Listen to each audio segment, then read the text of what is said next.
Wala ka ng ibang nararamdaman? Tanong ni Boss Raymond nang makabalik sa harapan ko. Wala na, yung tuhod ko lang. Tumayo na ako at inayos ang palda. Kung ganoon pwede na tayo umalis. Malilate na tayo sa exhibit. Siya na nagdala ng iPad na sa kabutihang palad ay hindi naman nasira. Kinuha ko ng bag ko at isinukbit sa balikat.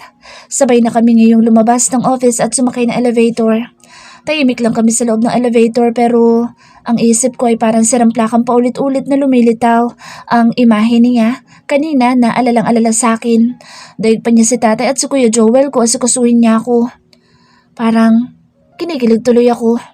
Tumingin ako sa kanya. Seryoso pa rin ang mukha niya. Tumikim ako. Bossing, thank you ha. Tumingin siya sa akin. Saan? Sa pag-aasikaso mo sa akin kanina. Wala yun. Tungkulin kong pangalagaan ka dahil empleyado kita. Bahagi ako na panguso. Bakit parang dismayado ako sa sinabi niya? Basta, thank you pa rin. Para kasi tatay kanina. Ganun yun kapag nadadapa ako nun eh. Mukha ba akong tatay sa'yo? Hindi mo ako tatay. Sa lubong ang kilay na sabi niya. May inis pa nga ako nahihimigan sa kanyang boses. Parang sinabi ko lang na para siyang si tatay. Nainis na siya. Wala akong sinabi mukha kang tatay o tatay kita. Ang sabi ko lang para kang si tatay. Sungit. Sabi ko sabay irap sa kanya. Nakaawan labing nakatingin lang siya sa akin. Oo nga pala. Ayaw niyang iniirapan ko siya. Sungit niya eh. Pagbukas ng elevator ay nauna na akong lumabas. Malalaki ang hakbang na lumabas ako ng building. Dire-diretso ako sa sakyan kung saan nakaantabay sila Kuya Pancho. Ano nangyari dyan sa tuhod mo, Johnny, at namumula? Tanong ni Kuya Pancho. Nadapa ako kanina paglabas ng office. Nakangusong sabi ko. Nadapa ka? Laki-laki mo na, nadapa ka pa? Pambubos ka ni Kuya Pancho sabay tawa nilang tatlo.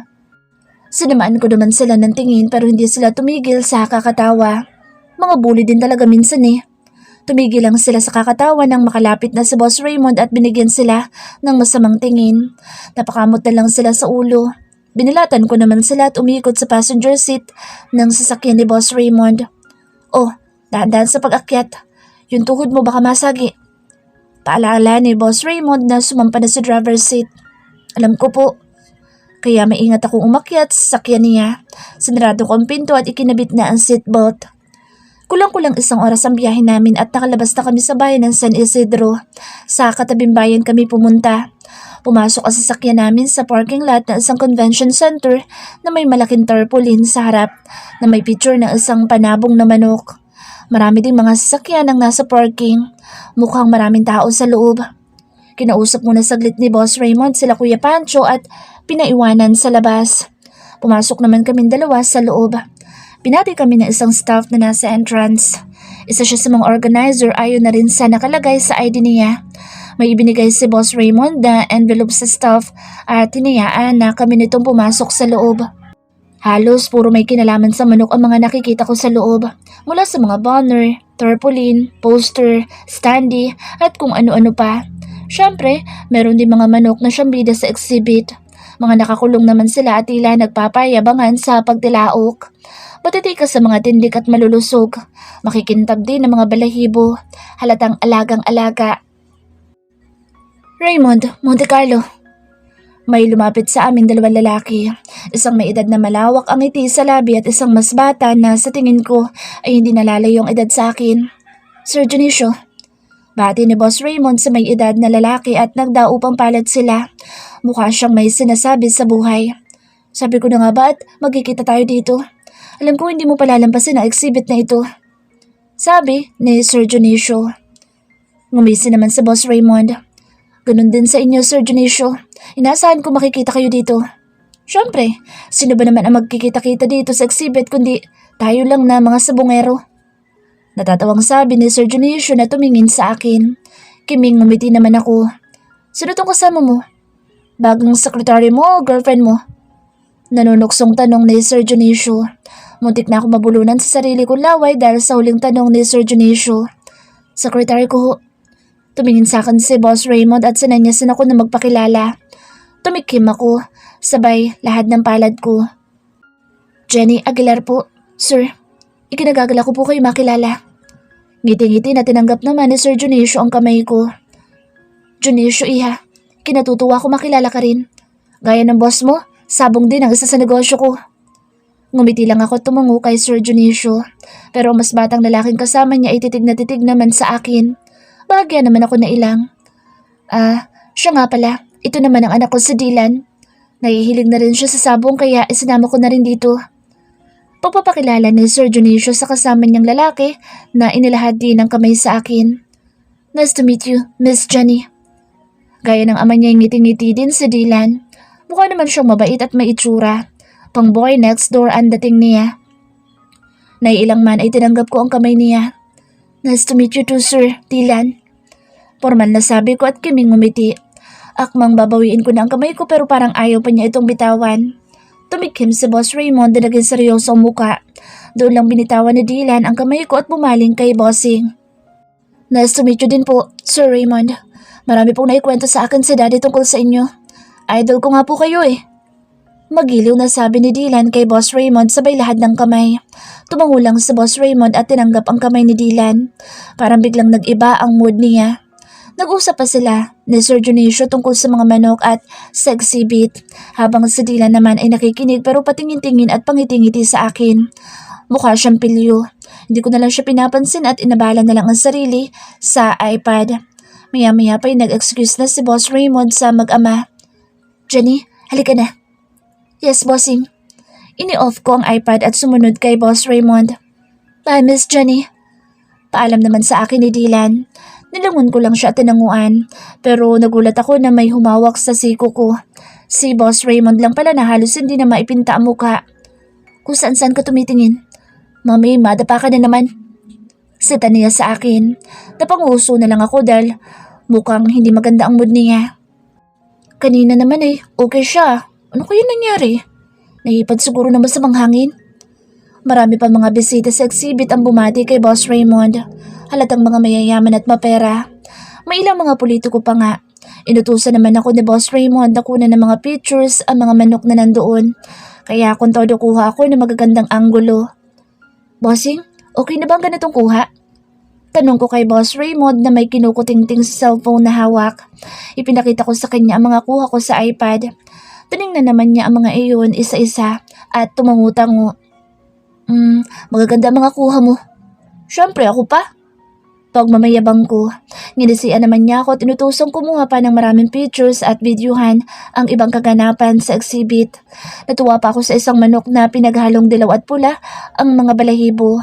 Para nagpapakitang gila siya sa akin. Matikas na matikas ang tignig niya at pinapagaspas pa mga pakpak, sabay tilaok ng malakas. Titingin pa siya sa akin at parang alam niyang binivideohan ko siya. Ang cool mo naman. Bulalas ko sa manok. Parang gusto ko tuloy siyang hawakan kung hindi lang siya nakakulong. Inihinto ko ang video at kinuhanan naman siya ng picture. Tuwang-tuwa ako sa kanya dahil para siyang may isip na umaanggulo pa. Lumingon ako kay Boss Raymond para tawagin siya pero nakita ko nakatutok sa akin ang camera ng cellphone niya. Agad din naman niya ito tinutok sa ibang direksyon. Bossing, tingnan mo tong manok. Tawag ko sa kanya. Bakit? Kunot noong lumapit siya sa akin. Tong manok ko, hangastig. Tingnan mo yung kuha kong video sa kanya, saka mga pictures. Para siyang may isip. Plinay ko ang video at pinanood sa kanya. Tutok na tutok naman siya sa screen. Astig niya, no? Tumangutango siya. Mukhang crush ka ng manok. Ngumuso ako. Ayos lang, pogi naman siya.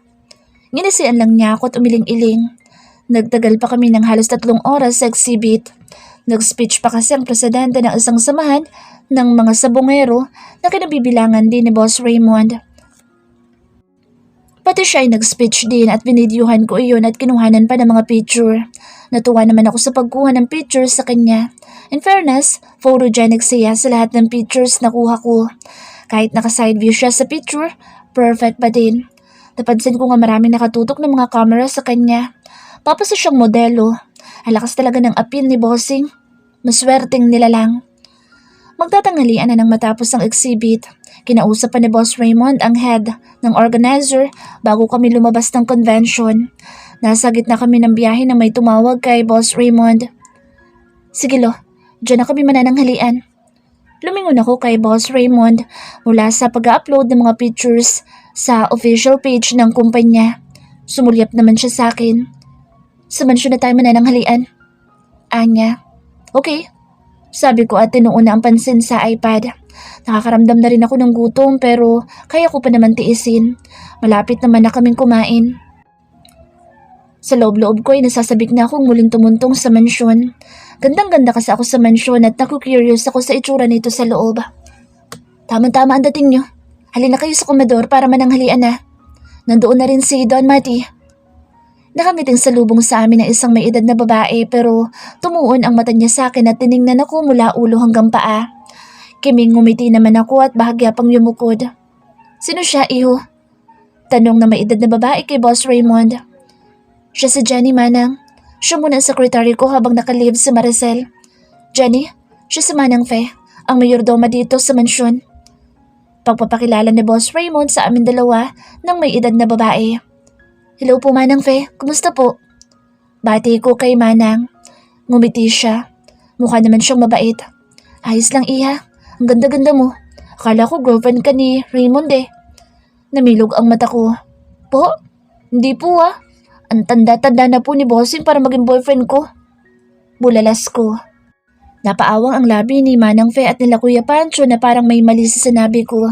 Si Boss Raymond naman ay matalim akong tinignan. Matanda pala ha. Manang, konting pagkain lang ibigay mo sa kanya. Anya at nauna nang pumasok sa loob ng mansyon. Lo? Bossing, bakit naman? Angal ko tumingin kay Manang Fe na humahagikik. Ngingisi-ngisi naman ang tatlo sa akin. Malalaki ang hakbang na sumunod ako kay Boss Raymond. Palingon-lingon pa ako sa loob ng mansyon at namamangha ako sa mga nakikita ko.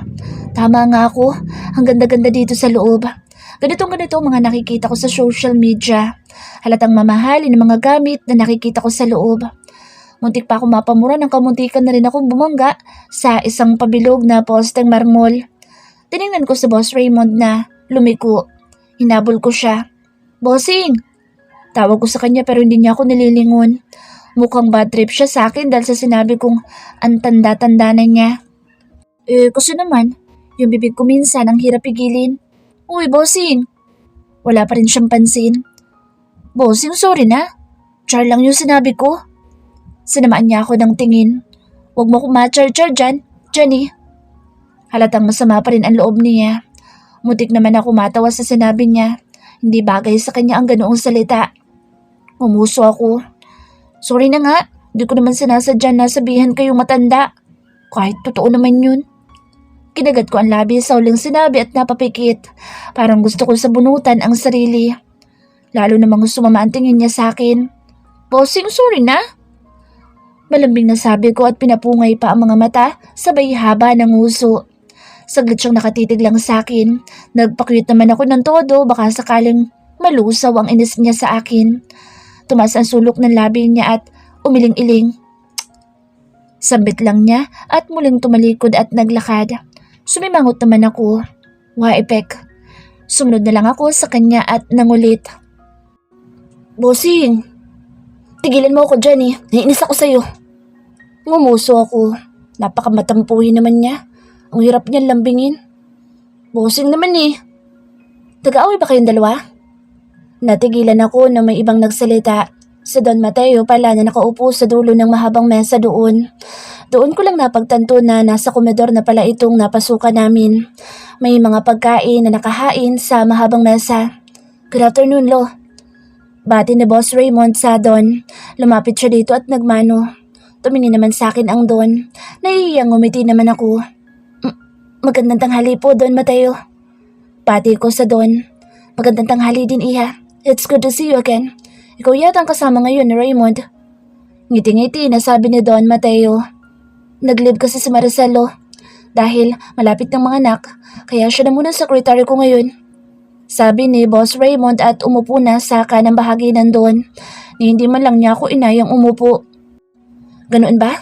Have a seat, Iha. Sumalo ka na sa amin.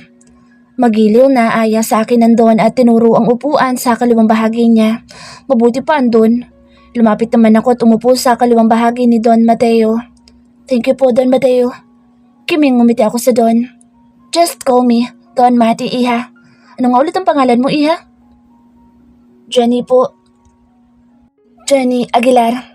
Tumango naman ito at ngumiti sa akin. Pumasok na rin sa komedor sila Kuya Pancho at binati din si Don Mati. Magsiupo na kayo Pancho at kumain na. Alam ko mga gutom na kayo. Pumasok si Manang Fe sa komedor kasunod ang dalawang kasambahay na naka-uniforme. Nilapag nila sa mesa ang mga dala nilang stainless steel food container na may lamang umuusok pang ulam. Natakam naman ako nang makita ang mga ulam na dala nila. Lalo ko nakaramdam ng gutom. Kare-kare, fish fillet at tinolang manok ang laman ng 3 stainless container. Magana kaming kumakaing lahat, mga halatang gutom. Si Don Mati naman ay maasikaso sa akin. Lagi niyang sinasabing kumain lang ako nung kumain. Nahihiya tuloy ako. Tinatanong din niya si Boss Raymond tungkol sa pinuntahan namin exhibit kanina. Mukhang close na close silang maglolo.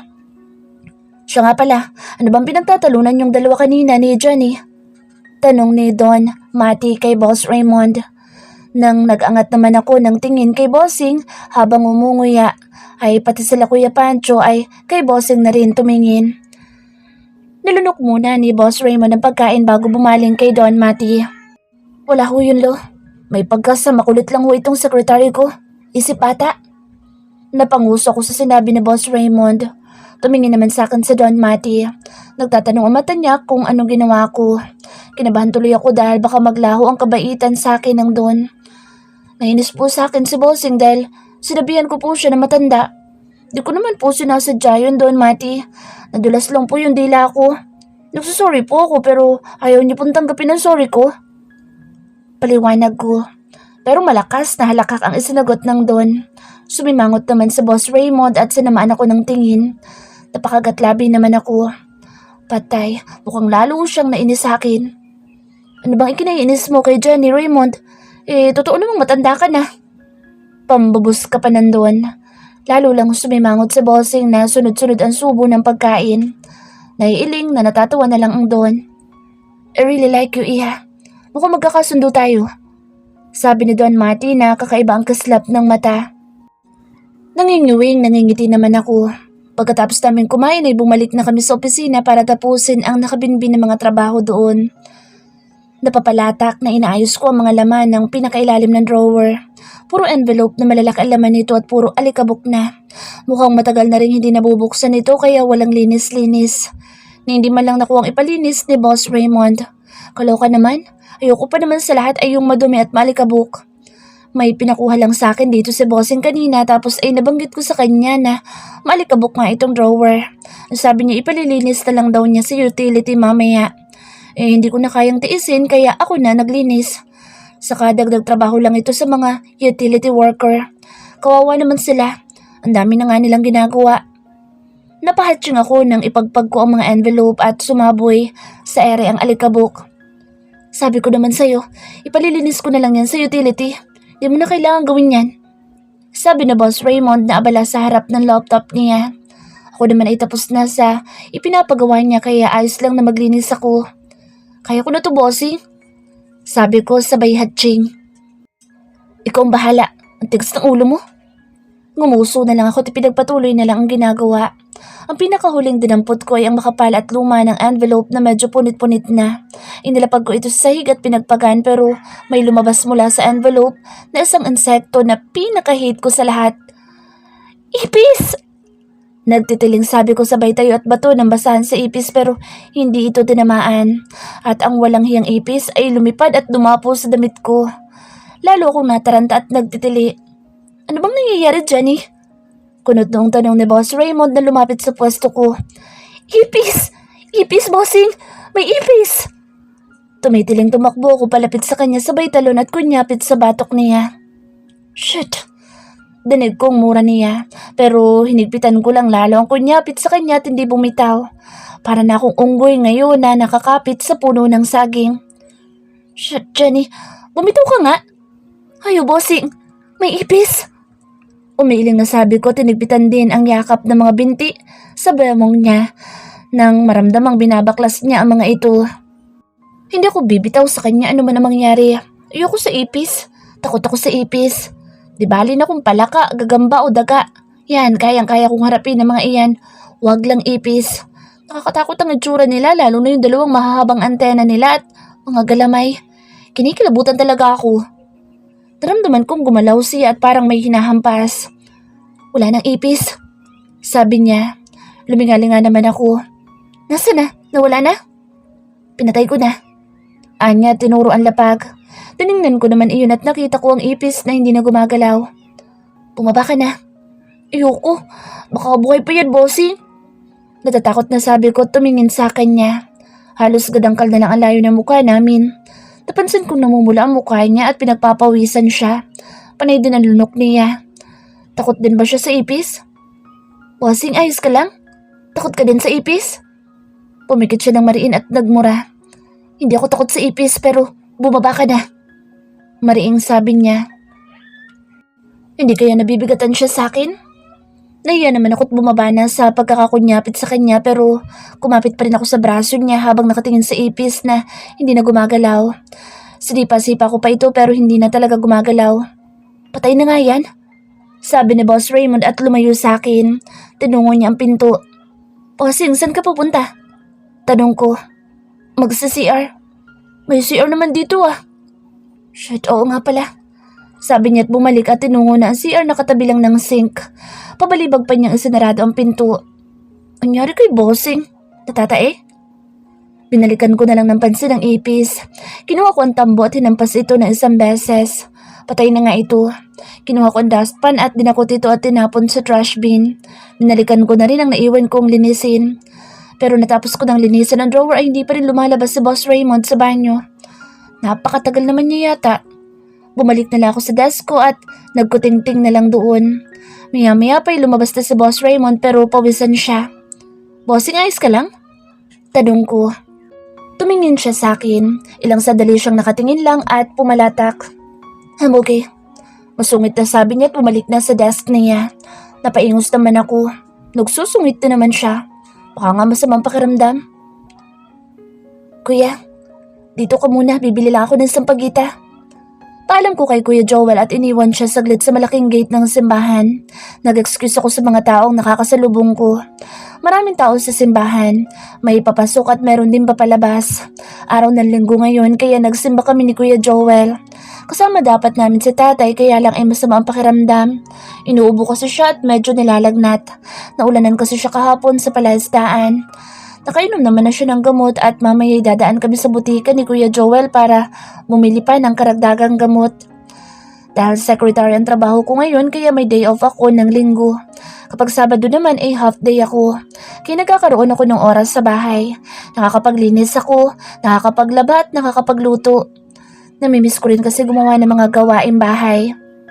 Sa ilang linggo ko ng pagiging temporary secretary ni Boss Raymond ay gamay ko na ang lahat ng gawain sa opisina niya. Maaga kong natatapos ang trabaho at natutuwa naman siya sa akin. Madalas niya akong isama sa mga pupuntahan niya kahit sa mansyon. Magkasundo naman kami sa maraming bagay at nagbibiruan pa. Pero minsan para kaming aso't pusa. Naiinis siya sa akin kapag palasagot ako. Nangangatwiran lang naman ako kapag alam kong nasa tama ako. Pikunin lang talaga siya. Mabuti na lang hindi niya ako pinagbabantaan at tatanggalin sa trabaho. 2 tali po ng sampagita. Sabi ko sa ali at inabot ang 2 papel. Salamat, Ining. Inabot sa akin ng ali ang 2 tali ng sampagita na inilagay niya sa plastic na pang 1 kilong bigas. Ang 1 tali ng sampagita ilalagay namin sa puntod ni nanay mamaya. Ang isa naman ay sa puon namin sa bahay. Umalik na ako sa pwesto ni Kuya Joel pero napakunot ang noo ko nang makitang may kausap siyang isang grupo ng mga lalaki. Karap niya isang matanda. Malalaki ang hakbang na lumapit ako. Kuya, anong meron? Tanong ko at tumingin sa matandang lalaki na may kataasan. Itim na itim ang buhok niya na halatang alaga sa tina. May katikasan pa rin ang tayo niya sa kabila ng edad. Sa tingin ko hindi sila nagkakalayo ng edad ni Don Mati. Sa forma niya ay mukha siyang negosyante. Masungit ang bukas na mukha niya. Kunot noon tumingin din siya sa akin pero ibinalik din ang tingin kay Kuya Joel. Susunod mag-iingat ka, iho. Huwag mong ihahara ang saklay mo dahil baka makadiscrash ka pa. Sabi ng matanda. Pasensya na po talaga, sir. Hingin pa umanhin naman ni Kuya Joel. Mumuntong hininga naman ako at kumapit sa braso ni Kuya. Binigyan pa kami ng huling sulyap ng matanda bago umalis. Kasunod ang mga lalaki na mukhang mga tauhan niya. at sumakay sila sa dalawang sasakyan. Kuya, ano bang nangyari? Tanong ko kay Kuya Joel nang makaalis na ang sakyan ng matanda. Muntik nang mapatid yung matanda sa saklay ko. Ayun, nagalit. Kakamot-kamot sa ulong sabi ni Kuya Joel. Mukha nga masungit yung matanda. Pero nakahingi ka naman ng pasensya kaya okay na yun. Sabi ko. Mumuntong hininga naman si Kuya Joel at tiningnan ang saklay na nasa kaliwang kilikili. Minsan nga gusto ko na i-dispatch itong saklay pero hindi naman pwede dahil ito nagsasalbing kaliwa kong paa. Malungkot na sabi niya. Hinaplos-aplos ko naman ang likod niya. Ayoko nakikitang malungkot siya. Nalulungkot din ako. Pasasaan ba't makakalakad ka rin ng normal kuya? Sa ngayon, tiisin mo muna yung saklay mo. Basta lagi mo lang i-exercise ang kaliwang paa mo para masanay. Naitatapak na kasi niya ang kaliwa niyang paa na dati manhid. Magandang senyales iyon. Tumango naman si Kuya Joel at ngumiti. Kamukha niya talaga si tatay kapag ganito ngumingiti siya. Siya kasi ang carbon copy ni tatay. Ako naman ay hati si nanay at si tatay pero dahil maputi ako kaya mas nagiging kamukha ko daw si nanay. Tayo na nga kuya. Baka naghihintay na sa atin si nanay sa puntod niya. Ay ako sa kanya. Baka nga mami, makita mo naghihintay yun sa puntod niya, tumakbo ka. Natatawang sabi ni Kuya Joel. Naglalakad na kami patungo sa sementeryo. Malapit lang naman ang sementeryo at kayang-kayang lakarin. Hindi no, yayakapin ko pa si nanay. Sabi ko, takot ako sa multo pero kung si nanay ang magpapakita sa akin, di ako matatakot. Baka maiyak pa ako sa sobra kong pagkami sa kanya. Puro kami kwentuhan ni Kuya Joel at asaran habang naglalakad kami. May ilan kaming nakakasabayan sa paglalakad. May mga kababaihan lalo na mga teenager na babae ang napapatingin pa kay Kuya. Kahit may diferensya sa paglalakad ay hindi naman yung naging kabawasan sa kagwapuhan niya. Matikas ang tindig ni Kuya at maganda din ang pangangatawan. Bunga yun ang pag-eehersisyo niya tuwing umaga. Mabilis ko sinuot ang pantalon at ang damit. Dinampot ko ang wallet at susi ko at sinuksok sa bulsa. Babe, uwi ka na agad? Nakasimangot na sabi ni Helga, ni hindi man lang siya nag-abalantak pa ng kumot ang hubad na katawan. May kailangan pa ako tapusin sa bahay. Nakalimutan ko lang kanina. I'm sorry, Helga. Ayoko man siyang bitinin pero hindi ko mapipilit ang sarili ko kapag ganitong wala ako sa mood. Dasmayadong bumuntong hininga si Helga. Ang bilis naman, nakakaisang round pa lang tayo eh. Maktol niya, pero kahit anong pagmamaktol ang gawin niya, hindi ko siya mapagbibigyan. Alis na ako. See you next time. Paalam ko sa kanya tumalik sa pisngin niya. Dati ay sa labi niya ako humahalik kapag nagpapaalam akong aalis na pero ngayon ay parang hindi ko na siya kayang halikan sa labi. Tuloy-tuloy na ako lumalabas sa bahay niya at sumakay sa Wrangler jeep ko. Mag-isa lang ako ngayon at hindi kasama sila Pancho. Di naman talaga sila isinasama kapag nakikipagkita ako kay Helga. Hindi naman sila nagtatanong pero alam ko naiintindihan nila ang bagay na iyon. Sinilip ko ang oras sa relo. Alas 9 pa lang ng gabi. Halos wala pa akong isang oras sa bahay ni Helga pero hindi ko na kasi kayang tumagal doon. Para ako napapaso na hindi ko na nga kayang makipaghalikan sa kanya ng matagal. Inihinto ko ang sasakyan sa gilid ng kalsada. Umugot ako ng malalim na hininga at sinandalang ulo sa headrest, sabay pikit ng mata. Kaninang nakikipaghalikan ako kay Helga ay hindi ang mukha niyang nakikita ko kundi ang mukha ni Jenny. Kapag nakikipaghalikan ako sa kanya ay mukha din ni Jenny ang nakikita ko. Patindi ang pagtaas ng libido ko kanina at naramdaman iyon ni Helga kaya masyado siyang naging agresibo kanina. Pero hindi siya ang dahilan ng pagtaas ng libido ko kanina kundi si Jenny. At parang mali kung sa kanya ko yun ilalabas. Inilamos ko ang palad sa mukha at tinukod ang 2 siko sa manibela. Habang tumatagal na araw-araw ko nakakasama si Jenny sa opisina, ay lalong tumitindi itong nararamdaman ko. At natatakot na ako. Natatakot ako sa sarili ko. Baka isang araw hindi ko na kayang pigilin ang sarili at bigla na lang siyang sunggaban. Hindi lang init ang katawan ang nararamdaman ko kay Jenny kundi may iba pa. Nag-iiba ang tibok ng puso ko kapag nasa paligid ko lang siya. Naiinis ako kapag may iba siyang kausap lalo na't mga lalaki. Naiinis ako kapag tumitingin siya sa ibang lalaki. Gusto ko ako lang ang tinitingnan niya. Sa tanang buhay ko ngayon lang ako nakaramdam ng ganito sa isang babae.